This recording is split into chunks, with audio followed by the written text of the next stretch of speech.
क्योंकि विवाह के लिए तो हमारे पास एक अत्यंत विशेष स्थान है।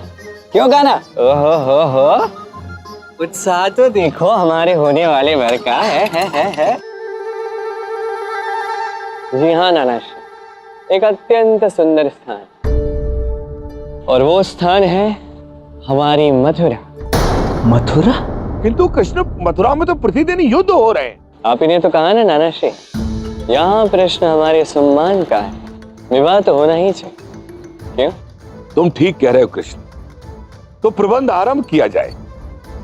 बलराम का विवाह मथुरा में ही होगा।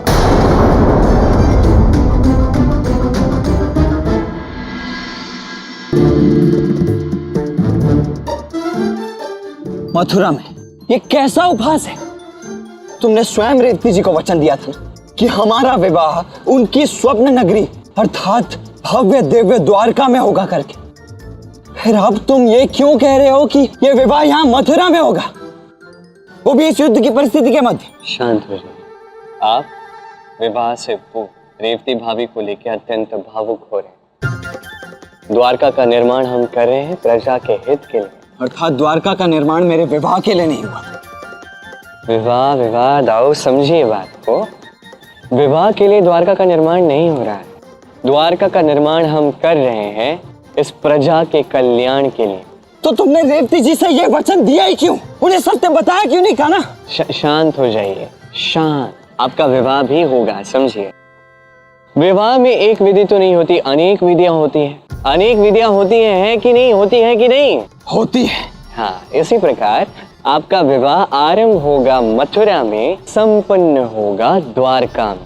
अरे किंतु मेरा प्रश्न ये है कान्हा कि आधा यहाँ आधा वहाँ, ऐसा क्यों? क्रोध प्रश्न, क्रोध प्रश्न, क्रोध प्रश्न, प्रश्न प्रश्न, क्रोध क्रोध, पागल हो जाऊंगा मैं ऐसे। अरे शांत हो जाइए, कभी विश्वास कीजिए मुझ पे। धर्म स्थापना करने आया हूँ, कुछ तो होगा मेरे मन में, दिमाग में कुछ। विश्वास कीजिए ना। अब जो भी आपका प्रश्न होगा ना, उसका उत्तर आपको द्वारका निर्माण के पश्चात ही मिलेगा। अब कुछ बोलना नहीं। नहीं, आप मुझे ना एक बात बताइए, आपको रेवती भाभी के साथ विवाह करना है या नहीं करना है? मैं सब कुछ बिगाड़ सकता हूँ, आपको भी ज्ञात है।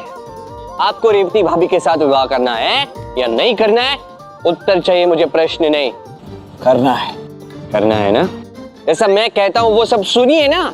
सुनेंगे या नहीं सुनेंगे, आप बताइए। सुनूंगा। हाँ, बहुत अच्छे। अब चलिए। किंतु कहाँ?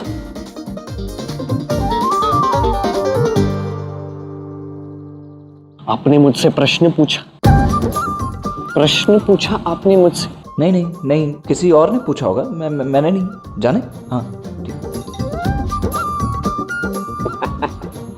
मेरे भोले दाऊ।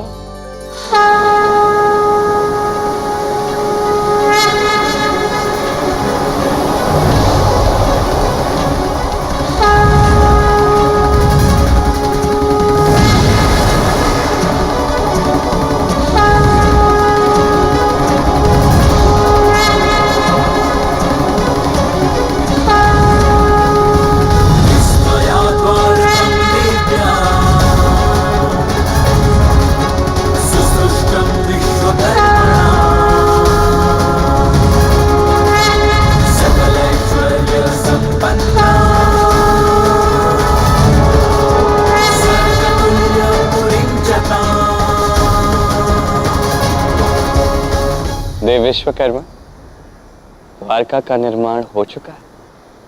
जी श्री कृष्ण, इस धर्म भूमि, इस प्रेम भूमि का निर्माण पूर्ण हो चुका है। देवी राधा के स्वप्न के अनुरूप ही ये धरा समस्त संसार के किसी भी स्थान, यहाँ तक कि गोलोक और वैकुंठ से भी अधिक सुंदर बना।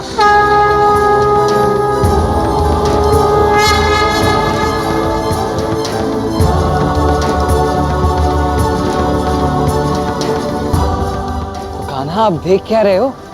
इसे समुद्र से बाहर निकालूं, मैं इसे देखने के लिए अत्यंत उत्सुक हूं। अभी नहीं था। राधा की इच्छाओं को पूर्ण करने के लिए, द्वारका के उत्थान के साक्षी बनने के लिए ये समस्त ब्रह्मांड यहां आने वाला है।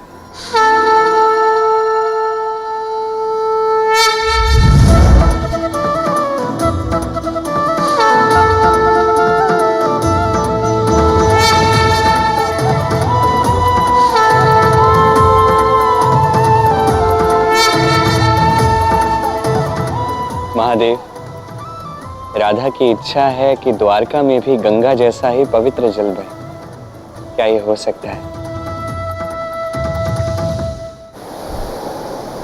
अवश्य।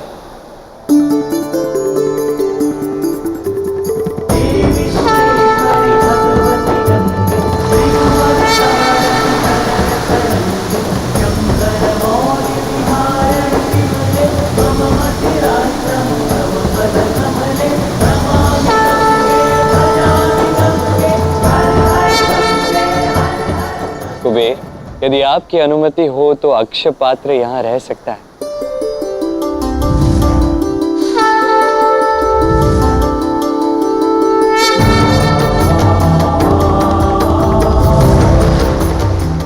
ब्रह्मदेव, क्या आपके कमल की सुगंध इस द्वारका में रह सकती है?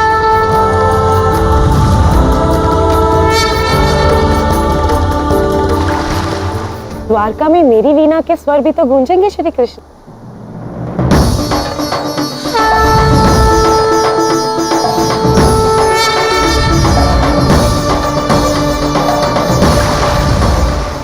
इंद्रदेव, मैं सोच रहा था यदि आप जैसी ही सभा द्वारका में भी लग जाए तो आपको कोई समस्या तो नहीं होगी? नहीं श्री कृष्ण, ये तो मेरा सौभाग्य होगा।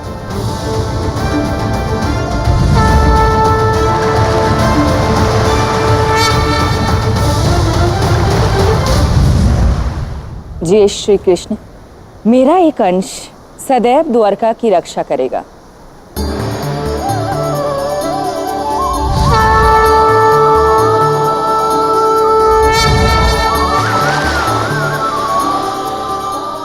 राधा के इस स्वप्न को साकार करने के लिए मैं आप सभी का आभारी हूं। नहीं श्री कृष्ण, हम इस सुंदर और अलौकिक रचना में अपना योगदान दे सके, इसके लिए हम सौभाग्यशाली। हाँ कान्हा, अब हमारे धीरज की इतनी भी अधिक परीक्षा मत लो। शीघ्र ही उत्थान करो द्वारका का। समस्त देवताओं और सकारात्मक शक्तियों की उपस्थिति में आज द्वारका के द्वार खुलेंगे। ये नगरी राधा का सबसे पवित्र स्वप्न है। द्वारका का द्वार स्वर्ग का आधार बने।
हो ना हो, ये तुम्हारा ही दिव्य संकेत है कृष्ण। मैं समझ गई, जो तुमने कहा था वो कर दिया है। वो निर्माण राधा कृष्ण का स्थान बन चुका है।